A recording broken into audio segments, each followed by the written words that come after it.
High everyone, welcome to Sun infotech.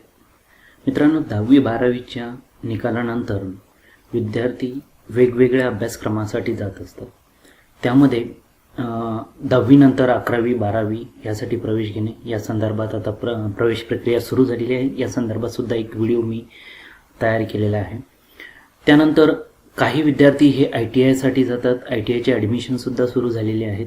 याचा ITI-चं ॲडमिशनचा online form कसा भरायचा आणि कशा पद्धतीने यामध्ये ॲडमिशन प्रोसेस असते या संदर्भात सुद्धा एक व्हिडिओ आहे. त्याची लिंकसुद्धा डिस्क्रिप्शन बॉक्समध्ये टाकलेली आहे.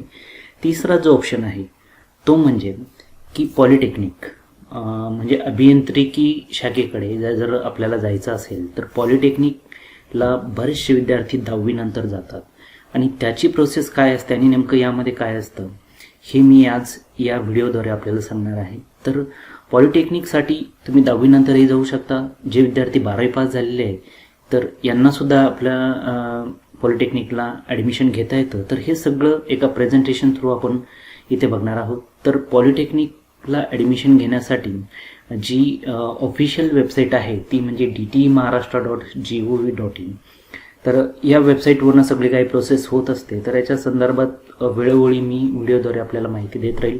तर आता सध्या तरी आपण थोडक्यात एक छोटीशी माहिती बघणार आहोत. तर या वेबसाईटवर सुद्धा तुम्हाला एक प्रेझेंटेशन इथे मिळेल की तंत्रशिक्षण पदविका प्रवेश थोडक्यात माहिती. तर या संदर्भात सर्व माहिती इथे वेबसाईटला आहे. परंतु या प्रेझेंटेशनमध्ये काय माहिती आहे ते आपण यामध्ये थोडक्यात बघूया. तर इथे क्लिक केल्यानंतर हे प्रेझेंटेशन आपल्यासमोर डाउनलोड होणार आहे ते या पद्धतीने. तर या प्रेझेंटेशनमध्ये काय सांगितलेलं आहे ते बघूया की पदविका प्रवेश म्हणजेच डिप्लोमा ॲडमिशन तंत्रशिक्षण संचालय महाराष्ट्र राज्य मुंबई. तर यामध्ये महत्त्वाच्या कुठल्या कुठल्या गोष्टी आहेत. तर नंबर 1, 10वी-नंतर अभियांत्रिकी तंत्रशिक्षणाचे पर्याय. नंबर 2, 10वी-नंतर पदविका अभ्यासक्रमाचे फायदे. पदविका अभ्यासक्रम व त्याची पात्रता, त्याची एलिजिबिलिटी काय आहे. पदविका प्रवेश प्रक्रिया कशी असते. त्यानंतर पदविका अभ्यासक्रमाच्या प्रवेशासाठी महत्त्वाची आवश्यक कागदपत्रे कुठले आपल्याला गरजेचे आहे. पदविका अभ्यासक्रमाच्या प्रवेशासाठी असलेले विविध आरक्षण रिझर्वेशन कशा पद्धतीचे आहे. पदविका अभ्यासक्रमाच्या संस्था व उपलब्ध जागा किती आहे आणि संचालनालयामार्फत राबविण्यात येणाऱ्या विविध स्कॉलरशिप शिष्यवृत्ती योजना कुठल्या असतात. तर हे आपण यामध्ये बघणार आहोत. तर गाईज, आपण इथे बघूया की जे विद्यार्थी 10वी उत्तीर्ण झालेले आहेत, ज्यांना 10वी-नंतर आपल्याला ॲडमिशन जर घ्यायचं असेल तर यासाठी कुठली सिक्वेन्स आहे की आता बघा, पदविका प्रवेश यामध्ये डायरेक्ट आपल्याला म्हणजे आपण जे ॲडमिशन घेणार आहोत ते प्रथम वर्ष म्हणजे first year, second year, third year म्हणजे 3 वर्षाचं तुमची ही जी पदविका म्हणजे डिप्लोमा असणार आहे. आणि हे 3 वर्ष कंप्लीट झाल्यानंतर तुम्ही डायरेक्टली द्वितीय वर्ष अभियांत्रिकी प्रवेश आपल्याला मिळू शकतो. म्हणजे इंजिनिअरिंगसाठी तुम्हाला डायरेक्टली सेकंड इयरला प्रवेश भेटू शकतो. तर यामध्ये काही विद्यार्थी असे असतील की जे ITI ज्यांनी केलेलं आहे, ITI-मध्ये काही जर केलेलं असेल तर त्यांनासुद्धा डायरेक्टली सेकंड इयरला म्हणजे पॉलिटेक्निकच्या सेकंड इयरला ॲडमिशन भेटू शकतं. आता दुसरा जो प्रश्न आहे तो म्हणजे 12वी. जे विद्यार्थी 12वी पास झालेले आहेत, तर 12वीमध्ये सायन्स 12 सायन्स त्यामध्ये टेक्निकल वोकेशनल जर असतील तर त्यांनासुद्धा डायरेक्टली पॉलिटेक्निकच्या सेकंड इयरला ॲडमिशन भेटतं. म्हणजे त्या 12वीनंतर जे विद्यार्थी जातील ते डायरेक्टली सेकंड इयरला जाऊ शकतात. आता यामध्ये 12वी परीक्षा उत्तीर्ण यामध्ये किमान 45% किंवा 50% यांना मार्क्स हवे आणि CET परीक्षा. आता असा हा याचा क्रायटेरिया आहे. आणि यामध्ये डायरेक्टली प्रथम वर्ष अभियांत्रिकी पदवी परीक्षा यामध्ये इंजिनिअरिंगलाही तुम्ही जाऊ शकता. तर नेक्स्ट आपण यामध्ये बघणार आहोत की 10वी-नंतर जे पदविका अभ्यासक्रमाला ॲडमिशन घेतील त्याचे फायदे काय असणार आहे. की डिप्लोमासाठी जे ॲडमिशन घेतील पॉलिटेक्निकला तर त्याचे काय फायदे आहे की याच्या फायद्यामध्ये जॉब रिलेटेड जो आहे की खाजगी किंवा सरकारी क्षेत्रात कनिष्ठ अभियंता निरीक्षक म्हणून नोकरी मिळू शकते किंवा आपण स्वतःचा व्यवसाय सुरू करू शकतो. हे जॉब रिलेटेड. त्यानंतर पदविका आणि पदवी दोन्ही पात्रता असलेल्या उमेदवारासाठी सरकारी किंवा खाजगी क्षेत्रातील कंपन्यांची भरती प्रक्रियेमध्ये जास्त संधी उपलब्ध असते. म्हणजे हे झाले 2 फायदे. त्यानंतरचा नेक्स्ट जो आहे की पदविका अभ्यासक्रमात पदवी अभ्यासक्रमाचा बराचसा भाग झालेला असतो, त्यामुळे अभियांत्रिकी पदवी करणे सोपे जाते. म्हणजे यामध्ये डिप्लोमामध्ये बराचसा सिलेबस हा कव्हर झालेला असतो, त्यामुळे पुढे इंजिनिअरिंगसाठी आपल्याला हे करण्यासाठी अत्यंत सोपे जातं. आता नेक्स्ट जो पार्ट आहे की 12वी PCM मध्ये जर 45 किंवा 50% कमी गुण मिळाले असेल तर असे विद्यार्थी प्रथम वर्ष अभियांत्रिकी पदवीसाठी प्रवेशास पात्र होत नाही. हा क्रायटेरिया आहे की 12वी मध्ये जर तुम्हाला PCM ग्रुपमध्ये जर 45 किंवा 50%च्या मार्क्स जर असतील तर आपण इंजिनिअरिंगसाठी इलिजिबल होत नाही. हा एक सगळ्यात महत्त्वाचा पार्ट आहे. त्यानंतर यामध्ये 3 वर्ष पदविका व 3 वर्ष पदवी असे 6 वर्षात तुम्हाला पदविका तसेच पदवी म्हणजे डिप्लोमा आणि डिग्री हे दोन्ही देखील मिळू शकतात. आता त्यानंतर इथे 12वी नंतर अभियांत्रिकी पदवी प्रवेशासाठी राष्ट्रीय किंवा राज्यस्तरीय प्रवेश म्हणजे CET किंवा JEE द्यावी लागते. मात्र पदविका प्रवेशासाठी किंवा पदविकेनंतर पदवी प्रवेशासाठी कोणतेही प्रवेश परीक्षेची म्हणजे CETची वगैरे गरज नसते. याचं एक ॲडमिशन प्रोसेस आहे, ती येणाऱ्या दिवसात आपल्याला इथे कळणारच आहे. जर 12वी नंतर आपण इंजिनिअरिंगला जात असू तर आपल्याला CET किंवा JEE द्यावं लागते, त्यानंतर आपण इंजिनिअरिंगला जाऊ शकतो. पण तुम्ही जर डिप्लोमा थ्रू जर जात असाल तर तुम्हाला कुठलीही CETची गरज पडत नाही. आता त्यानंतर अभियांत्रिकी पदवी घ्यायची असल्यास थेट द्वितीय वर्ष पदवी अभ्यासक्रमामध्ये प्रवेश घेऊ शकतो. आपण आता मागेच बघितलं की तुम्ही डायरेक्टली सेकंड इयरला इथे त्यानंतर ॲडमिशन भेटतं. आता त्यानंतर राज्यातील तंत्रनिकेतनाचे मॉनिटरिंग अभ्यासक्रम परीक्षा यावर महाराष्ट्र राज्य तंत्रशिक्षण मंडळामार्फत देखरेख केली जाते. त्यामुळे राज्यात सर्वत्र पदविका अभ्यासक्रमाचा दर्जा उत्तम व एक समान आहे. म्हणजे याच्यावरती नियंत्रण जे हे एकाच ऑर्गनायझेशनचं असल्यामुळे सगळीकडे याचं अभ्यासक्रम जो आहे तो सारख्या प्रमाणात आहे आणि सिलेबस हा एकाच दर्जाचा आहे. त्यानंतर यामध्ये पदविका अभ्यासक्रम व त्याची पात्रता काय आहे, त्याची एलिजिबिलिटी काय आहे ते आपण बघूया. तर यामध्ये प्रथम वर्ष पदविका अभियांत्रिकी अभ्यासक्रम, तर यामध्ये 35% गुणासह 10वी परीक्षा उत्तीर्ण असायला पाहिजे. त्यानंतर थेट द्वितीय वर्ष पदविका अभियांत्रिकी अभ्यासक्रमात जर जायचं असेल तर तुम्ही 12वी पास असायला पाहिजे किंवा टेक्निकल व्होकेशनल उत्तीर्ण असाल किंवा तुम्ही 10+2 वर्षाचा ITI नंतरचा जो कोर्स केलेला असेल त्यानंतर सुद्धा तुम्ही यामध्ये इलिजिबल होऊ शकतात. त्यानंतर हे प्रथम वर्ष 12वी नंतरचे पदविका अभ्यासक्रम जे आहे तर हे फार्मसी वगैरे जे आहे त्यासाठी इथे एलिजिबिलिटी दिली आहे की फार्मसीसाठी फिजिक्स केमिस्ट्री या विषयासह गणित म्हणजे मॅथमॅटिक्स आणि बायोलॉजी या विषयासह 12वी उत्तीर्ण पाहिजे. HMCT हॉटेल मॅनेजमेंटचा जो आहे त्यामध्ये 35% गुणासह 12वी परीक्षा पास पाहिजे. सरफेस कोटिंग टेक्नॉलॉजी यामध्ये सुद्धा आपण ॲडमिशन घेऊ शकता.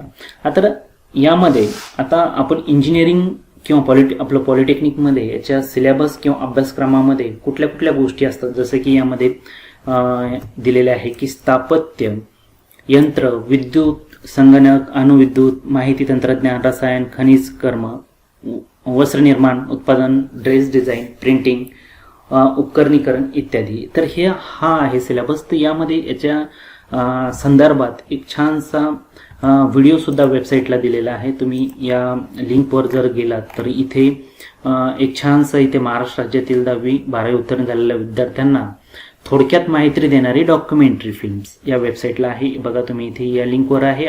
मी सिव्हिल आणि इंजिनिअरिंग, कम्प्युटर इंजिनिअरिंग हे सगळं आपण या व्हिडिओद्वारे बघणार आहोत. भारताला एक अत्याधुनिक आणि अद्ययावत राष्ट्र बनवण्याच्या स्वप्नामध्ये मोठा वाटा आहे तो पायाभूत सुविधांचा. फक्त नागरी वसाहतींचीच बांधकामं नाही तर माणसाच्या जगण्याच्या सुखसोयी निर्माण करणं आणि नवनिर्मितीबरोबरच पुरातन वस्तूंचं जतन, त्यांचा जीर्णोद्धार करणं या सगळ्या बाबी सिव्हिल इंजिनिअरिंगच्या अभ्यासक्रमामध्ये मोडतात. सद्यस्थितीमधील उद्योगांच्या गरजांचा अभ्यास करून अभियांत्रिकी म्हणजेच इंजिनिअरिंगचा पदविका अभ्यासक्रम महाराष्ट्र राज्य तंत्रशिक्षण मंडळानं तयार केलाय. सिव्हिल इंजिनिअरिंग, सिव्हिल आणि रुरल इंजिनिअरिंग, कन्स्ट्रक्शन टेक्नॉलॉजी असे अभ्यासक्रम उपलब्ध आहेत. सिव्हिल इंजिनिअरिंगचा अभ्यास पूर्ण केल्यानंतर विद्यार्थ्यांना केंद्र आणि राज्य सरकारच्या सर्व्हिसेस, PWD, रेल्वे, विदेशी कंपन्या, मिलिटरी सर्व्हिसेस, खासगी किंवा रोड बांधकाम कंपन्या अशा अनेक ठिकाणी रोजगाराच्या संधी उपलब्ध होऊ शकतात. त्याचबरोबर महत्त्वाचं म्हणजे स्वतःचा उद्योगही सुरू करू शकतात। सिव्हिल इंजिनिअरिंगचा अभ्यासक्रम पूर्ण केल्यानंतर पदविका प्राप्त विद्यार्थ्यांना खालील जबाबदाऱ्यांवर काम करावं लागतं। शासकीय खाजगी संस्थांमध्ये कनिष्ठ अभियंता किंवा कार्यक्षेत्र पर्यवेक्षक पदावर काम करणं, या क्षेत्रामधील कामाचं अचूक आरेखन तयार करून त्याच्या अंमलबजावणीचं पर्यवेक्षण करणं, अत्याधुनिक उपकरणांचा क्षेत्रामध्ये वापर करणं, रेल्वे, पाणी पुरवठा, सिंचन विभाग, सिडको, PWD, म्हाडा, महानगरपालिका इत्यादी विभागांमध्ये कंत्राटदार म्हणून नोंदणी करणं। सद्य युगामध्ये कॉम्प्युटर्स जगाच्या जगण्याचा अविभाज्य भाग आहेत आणि आपल्या आयुष्याचे अनेक पैलू यामुळे प्रभावित झालेले आहेत। रोजच्या वापरातील अनेक उपकरणं कॉम्प्युटरशी जोडलेली आहेत। अशा या महत्त्वपूर्ण किंबहुना अविभाज्य भागाचा अभ्यास म्हणजे कॉम्प्युटर इंजिनिअरिंग। यामध्ये computer engineering, information technology, computer technology अशा विभागांचा अभ्यासक्रम महाराष्ट्र राज्य तंत्रशिक्षण मंडळामध्ये म्हणजेच MSBTE मध्ये आहे। वेगवेगळ्या कंपन्या, IT क्षेत्र, शासकीय विभाग, मोठे उद्योग अशा अनेक स्तरांवर रोजगाराच्या संधी उपलब्ध होऊ शकतात। हा पदविका अभ्यासक्रम पूर्ण केल्यानंतर विद्यार्थ्यांना खालील जबाबदाऱ्यांवर काम करण्याची क्षमता प्राप्त होते। हार्डवेअर, क्षेत्रीय अभियंता, शासकीय विभाग तसंच सॉफ्टवेअर क्षेत्रामध्ये काम करणं, कॉम्प्युटर आणि नेटवर्क प्रणाली यांची रचना करणं आणि त्या स्थापित करणं, वेळोवेळी त्याची देखभाल करून समस्या निवारण करणं। अधिक जगामध्ये ऊर्जेचा शोध लागला आणि उत्क्रांतीचा मार्ग सुरू झाला।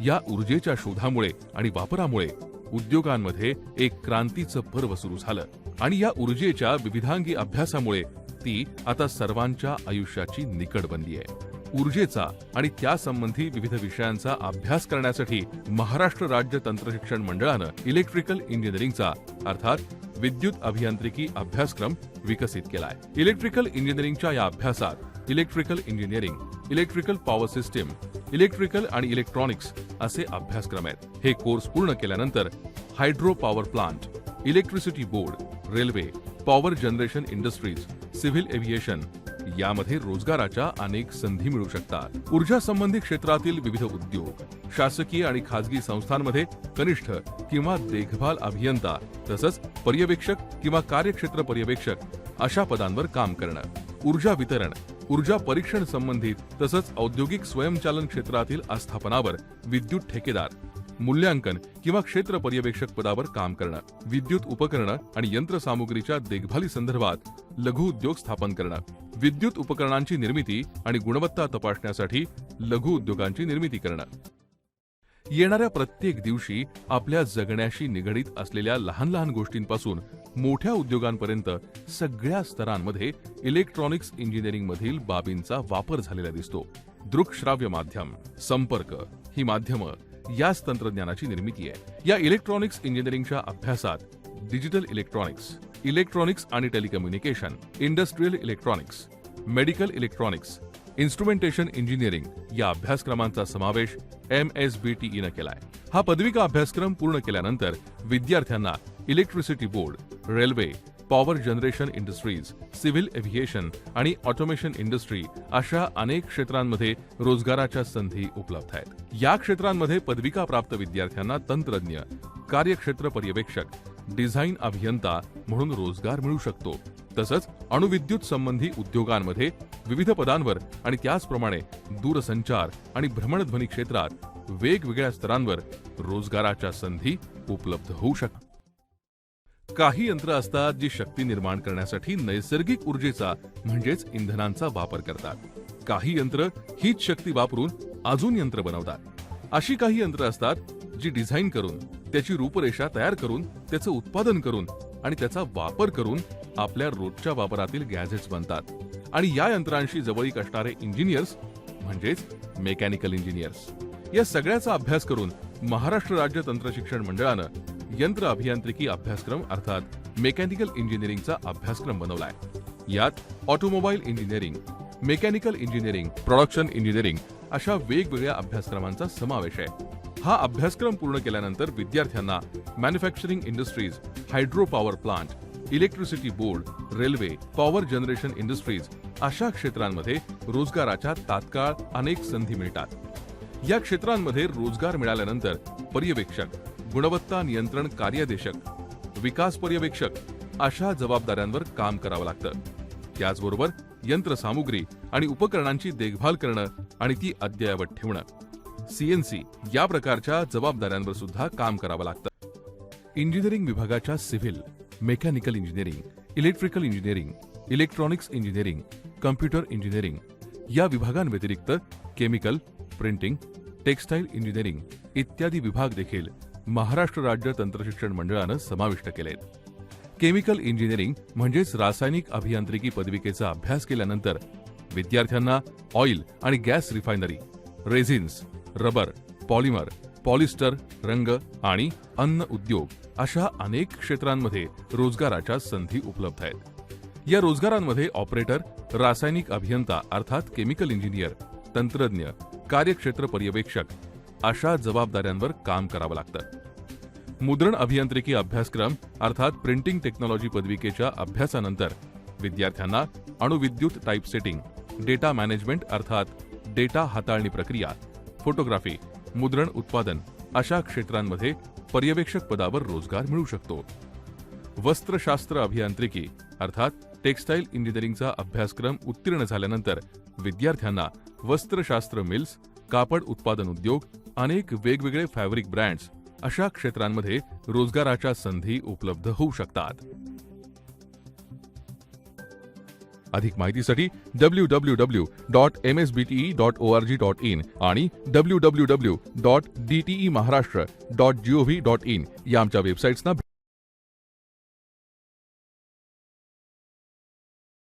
तर आता ही ॲडमिशन सिस्टीम कशी असते ते बघूया. याची प्रवेश प्रक्रिया कशी असते. महाराष्ट्रातील पदविका प्रवेशासाठी शासनामार्फत एकच प्रवेश प्रक्रिया राबवली जाते. ही प्रवेश प्रक्रिया ऑनलाईन प्रकारची असून यामुळे आपणास प्रत्येक पॉलिटेक्निकसाठी वेगवेगळा फॉर्म भरण्याची गरज नाही. म्हणजे हे सेंट्रलाइज ॲडमिशन प्रोसेस असते, यामध्ये वेगवेगळा फॉर्म भरण्याची गरज नाही. त्यानंतर आता यामध्ये ऑनलाईन अर्ज भरून आपल्याला कुठल्या कुठल्या स्टेजेस करायचे की ऑनलाईन अर्ज भरून सुविधा केंद्रावर अर्ज कन्फर्म करणे, त्यानंतर ऑनलाईन ऑप्शन फॉर्म म्हणजेच कॉलेज व अभ्यासक्रम व इतर पसंतीक्रम देणे, त्यानंतर कोणते कॉलेज व अभ्यासक्रम मिळाले ते ऑनलाईन आपण बघू शकतो. त्यानंतर प्रवेश निश्चिती केंद्रावर जाऊन प्रवेश निश्चित करणे, म्हणजे आपलं ॲडमिशन कन्फर्म झालं, आपलं कुठलं कॉलेज भेटलं तर हे कन्फर्म करणे आणि मिळालेले कॉलेजमध्ये जाऊन नंतर फायनली आपण ॲडमिशन करू शकतो. तर यासाठी इथं दिलेलं आहे की कुठल्या वेबसाईटवर जायचं. ही वेबसाईटची लिंकसुद्धा डिस्क्रिप्शन बॉक्समध्ये मी दिलेली आहे. त्यानंतर या अभ्यासक्रमासाठी आपल्याला कुठले आवश्यक कागदपत्र लागणार आहे म्हणजेच डॉक्युमेंट्स लागणार आहे. तर यामध्ये आपल्याला 10ची गुणपत्रिका म्हणजे मार्कशीट, प्रथम वर्ष पदविका अभियांत्रिकी अभ्यासक्रमासाठी, त्यानंतर इयत्ता 10वी 12वीची गुणपत्रिका कशासाठी, HMCT किंवा आपल्याला फार्मसीसाठी जर ॲडमिशन घ्यायचं असेल तर आपल्याला 12वीची लागेल. त्यानंतर इयत्ता 10वी व 12वी विज्ञान, टेक्निकल, वोकेशनल, ITI गुणपत्रिका. जर जे विद्यार्थी 12वीकडनं येत असतील, वोकेशनलकडनं येत असतील, ITI कडनं येत असेल तर त्यासाठी त्यांना त्याची मार्कशीट लागणार आहे, म्हणजे सेकंड इयरला डायरेक्टली ॲडमिशन घेण्यासाठी.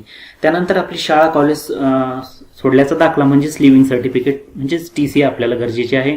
तुम्ही रिझर्वेशनचा फायदा जर घ्यायचा असेल तर आपल्याला कास्ट सर्टिफिकेट लागणार आहेत. कास्ट सर्टिफिकेट सोबत जे आवश्यक डॉक्युमेंट्स आहेत, त्यानंतर नॉन क्रिमिलियर प्रमाणपत्र लागणार आहेत आपल्याला. यासाठी सर्टिफिकेटची रिझर्वेशनसाठी गरजेचे असते. त्यानंतर आपण दिव्यांग असाल, सैन्यदल, अल्पसंख्याक प्रमाणपत्र यासाठी गरजेचं आहे. म्हणजे जे अपंग असतील त्याला हँडिकॅप सर्टिफिकेट लागेल, जे सैन्यदलामध्ये असतील किंवा जे मायनॉरिटीमध्ये असतील तर त्यांना या लाभ घेण्यासाठी आवश्यक ती डॉक्युमेंटची गरज पडणार आहे. त्यानंतर आता यामध्ये प्रवेशासाठी असलेले विविध आरक्षणामध्ये कुठल्या किती टक्के जागा यामध्ये असतात. यामध्ये अनुसूचित जाती बौद्ध धर्मामध्ये रूपांतरित म्हणजे SC यासाठी 13% आहे. त्यानंतर ST साठी 7% आहे. VJ NT यासाठी 3% आहे. यामध्ये NTB साठी 2.5 आणि NTC साठी 3.5, भटक्या जमातीसाठी 2.0 आणि OBC साठी 19% हा कोटा आहे. आणि सामाजिक शैक्षणिक मागासवर्ग म्हणजे ACBC हे जे नवीन आरक्षण आहे यासाठी 12% आहे. आता यामध्ये जर ते समांतर आरक्षण जर असेल यामध्ये जसे की हँडिकॅप असतील तर यासाठी 5% आहे. अनाथ उमेदवारासाठी ऑर्फन चाइल्डसाठी 1% आहे. त्यानंतर संरक्षण सेवा कर्मचाऱ्यांच्या मुलांसाठी डिफेन्स मध्ये जे आहे त्यांना 5% आहे. महिला उमेदवारासाठी फिमेलसाठी 30% रिझर्वेशन आहे. आणि आर्थिकदृष्ट्या दुर्बल घटकातील उमेदवारासाठी म्हणजेच EWS यांच्यासाठी 10% जागा आहे. त्यानंतर या अभ्यासक्रमाच्या संस्था व उपलब्ध जागा कुठल्या किती आहेत ते यामध्ये दिलेलं आहे. तर प्रथम वर्ष पदविका अभियांत्रिकी थेट द्वितीय म्हणजे यामध्ये फर्स्ट इयरसाठीला जे ॲडमिशन घेणार आहे ते 42 संस्था आहे. तर हा जो डेटा आहे हा 19-20 म्हणजे मागच्या वर्षीचा आहे. यामध्ये मे बी यावर्षी चेंजेस होऊ शकतात, मागे पुढे संख्या होऊ शकते, परंतु या पद्धतीच्या जागा आणि किती संस्था आहे हे यामध्ये दिलेलं आहे. त्यामध्ये सेकंड इयरचे किती जागा आहे, नंतर फार्मसीचे किती आहे, हॉटेल मॅनेजमेंटचे किती आहे, सरफेस कोटिंग टेक्नॉलॉजीचे किती आहे, या पद्धतीने इथे वॅकन्सी आपल्याला बघायला मिळेल. त्यानंतर ॲडमिशन घेतल्यानंतर काही स्कॉलरशिप याच्या थ्रू आपल्याला मिळू शकते. यामध्ये महाराष्ट्र शासनाचे उच्च तंत्र शिक्षण विभागामार्फत EBC म्हणजे ज्याला शिक्षण शुल्क शिष्यवृत्ती म्हणतात ही सुद्धा इथे मिळते. केंद्रीय प्रवेश प्रक्रिया कॅपद्वारे या अभ्यासक्रमामध्ये प्रवेश घेतलेल्या आर्थिक मागासवर्गीयांना आर्थिक सहाय्य करणे या योजनेचे उद्दिष्ट आहे. यामध्ये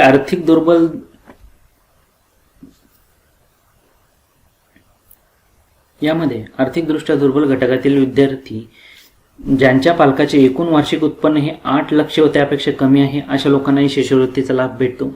यामध्ये पात्र असलेल्या विद्यार्थ्यांना शिक्षण शुल्क 50% व परीक्षा शुल्क 50% एवढी शिष्यवृत्ती ही अवेलेबल असते. तर याची डिटेल सुद्धा ह्या वेबसाईटवरती देण्यात आलेली आहे. आता यामध्ये डॉक्टर पंजाबराव देशमुख वसतिगृह निर्वहन भत्ता योजना ही एक आहे. यामध्ये जे हॉस्टेलमध्ये राहणार आहे तर त्यांच्यासाठी जे विद्यार्थ्याचे पालक अल्पभूधारक शेतकरी किंवा नोंदणीकृत मजूर आहे त्यांच्यासाठी 30,000. यामध्ये कुठले विद्यार्थी पात्र आहे, सर्व पात्र जे विद्यार्थ्यांना 30,000. त्यानंतर आर्थिकदृष्ट्या दुर्बल घटकातील विद्यार्थ्यांसाठी कुटुंबाचे वार्षिक उत्पन्न मर्यादा 1 लाखापर्यंत जर असेल तर त्यांच्यासाठी हे एवढे 10,000. आणि त्यानंतर आर्थिकदृष्ट्या दुर्बल घटकातील विद्यार्थ्यांसाठी ज्यांचे उत्पन्न 1 लाखाच्या पुढे ते 8 लाखापर्यंत जर असतील तर त्यांच्यासाठी 8,000. अशा पद्धतीने हे निर्वाह भत्ता म्हणजे आपल्याला हॉस्टेलसाठी आपल्याला इथे अनुज्ञेय आहे. त्यानंतर जे मायनॉरिटीमध्ये येतात म्हणजे जे अल्पसंख्याक आहेत जसे की मुस्लिम, बौद्ध, ख्रिश्चन, शीख, पारशी, जैन व ज्यू या अल्पसंख्याकांसाठी ही गुणवत्ताधारक विद्यार्थ्यांसाठी शिष्यवृत्ती योजना आहे. यामध्ये संबंधित शैक्षणिक अभ्यासक्रम करिता 25,000पर्यंत जी रक्कम कमी असेल तेवढी रक्कम ही या स्कॉलरशिपमधून मिळतात. तर मित्रांनो, अशा पद्धतीने आपण पॉलिटिक्सची ही थोडक्यात माहिती बघितलेली आहे. 10वी नंतर या अभ्यासक्रमाला तुम्ही जाऊ शकता. याची ऑफिशियल वेबसाईट जी आहे ती dt.maharashtra.gov.in यावरती आता येणाऱ्या ॲडमिशनची स्केड्यूल हे यावर्षी येणार आहे. तर या वेबसाईटला आपण व्हिजिट देत राहा म्हणजे आपल्याला येणारी पुढची डिटेल मिळेल. आणि मीही ॲडमिशनच्या रिलेटेड व्हिडिओ थ्रू तुम्हाला माहिती देण्याचा प्रयत्न करेल. हा व्हिडिओ जर आपल्याला आवडला असेल तर लाईक करा, शेअर करा आणि आपण जर चॅनलवरती नवीन असाल तर चॅनल सबस्क्राईब करा, बेल आयकन प्रेस करा म्हणजे येणाऱ्या व्हिडिओचं इंटिमेशन आपल्यापर्यंत येईल. हा व्हिडिओ बघितल्याबद्दल आपल्या सर्वांचे मनपूर्वक आभार. Thank you very much.